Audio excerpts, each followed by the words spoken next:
Welcome back, guys. We're back in the shop working on the 308 again, and we're gonna disassemble the front end of the car today. We've got a radiator to pull out, an AC condenser, all sorts of AC lines and a dryer, even a spare tire well that's riveted into place that we need to drill out and get rid of. And we're pulling all this stuff out for weight loss. I think I'm gonna be replacing most of it with higher end, nicer, lighter components, or just eliminating it entirely if it's something like an AC system. We don't need that. So let's dive right into it, pull some stuff out, and see what we're working with.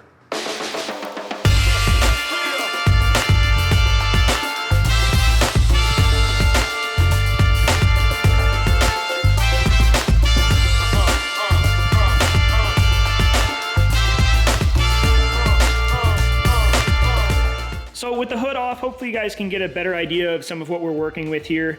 We've got all sorts of stuff crammed up under the hood of this thing. And right here is the all brass original radiator. This guy's really heavy. We're gonna replace this with an aluminum one. We've got an AC condenser we're gonna totally get rid of. Old electric fans we're gonna update.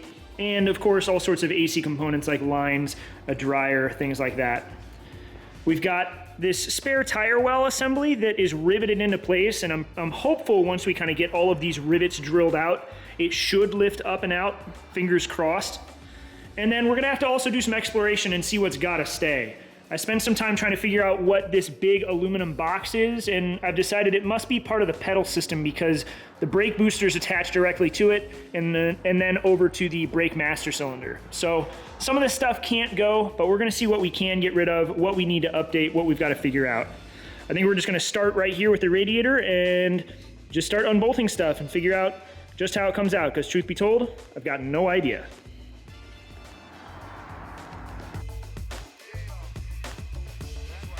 First on the list to remove are the AC lines that connect to the condenser.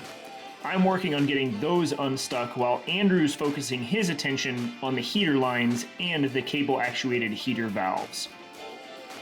Up next is the radiator and the condenser itself. They're joined together in one unit, which means they have to come out at the same time.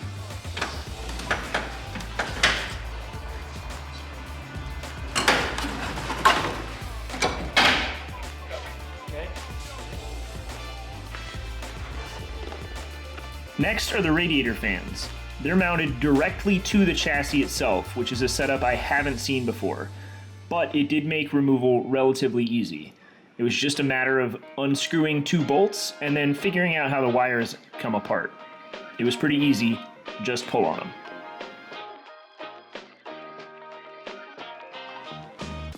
I had to remove the front grille in order to get access to the front bumper shocks.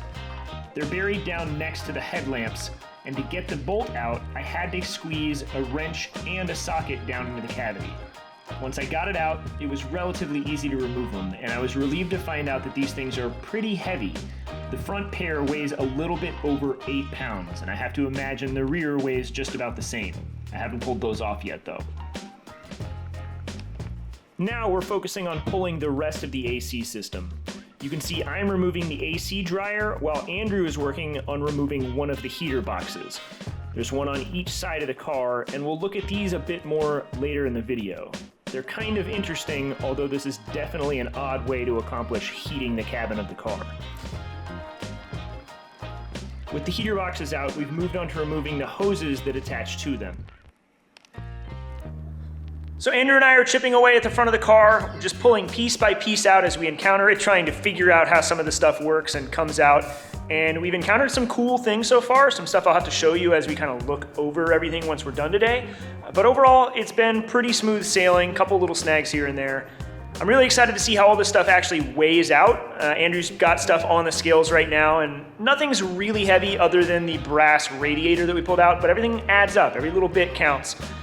Next, we've got to pull the spare tire well out, and that means getting out a drill and drilling out a bunch of rivets. So I figure I'll show you guys the process and kind of how to do that, and then we'll fast forward through the rest of it and see how it actually comes out of the car. So this piece is held in with a bunch of pop rivets, and they're pretty easy to get out. They're not used on a ton of cars, but when they are, sometimes it seems like it's going to be a bigger headache than it really is. And the trick to getting them out is really simple. It's just an 1/8" drill bit and a drill. And it's not always an 1/8" drill bit. Sometimes you got to use a 3/16 if it's a bigger pop rivet, but most of the time, 1/8" will do the trick. And pop rivets have a little divot in the head, and all you're gonna do is stick the drill into kind of that dip, that hole in the top, start drilling, and punch it right through, and they'll come right out.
I just got the spare tire well out of the car, pretty painless overall. The bottom of it was bonded to some of the chassis material, so it cracked a little bit, but I also don't think it's the type of part somebody is gonna want and replace, because why would you?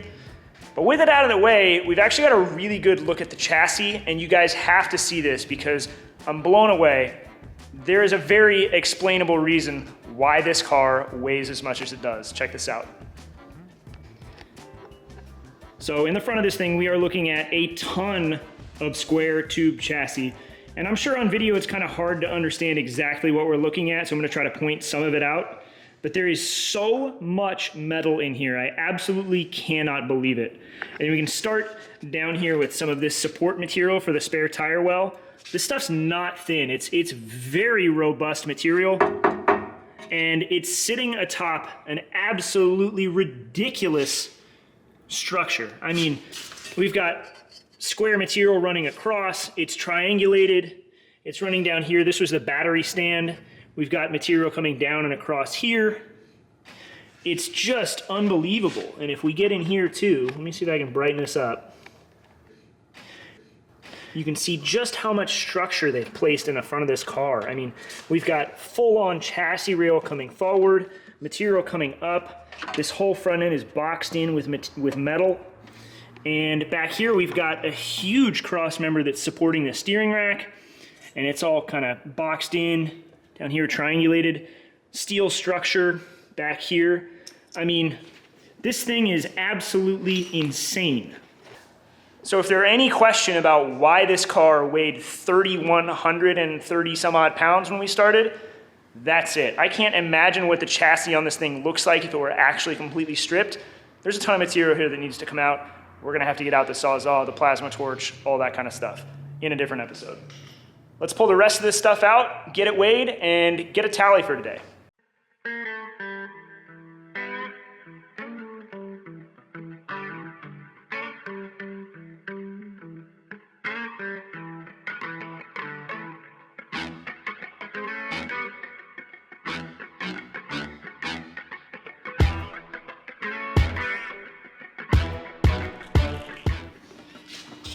So the way that this car is designed, the AC system is, truth be told, the most convoluted thing I've ever seen.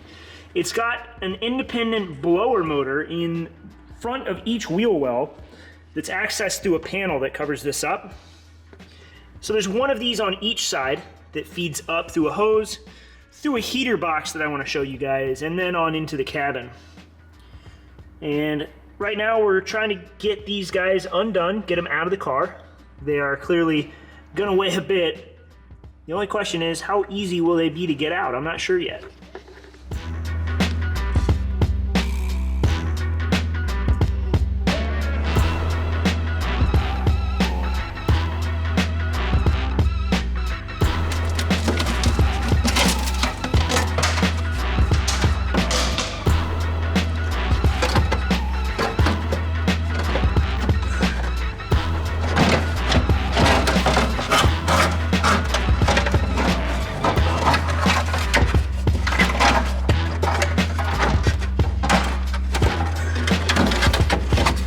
comes out.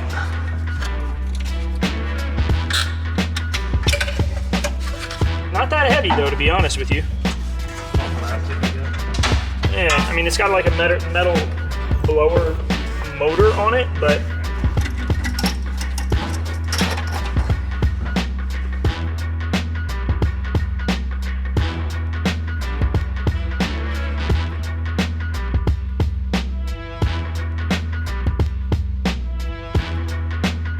and I think that's about everything we're going to pull out of the car today.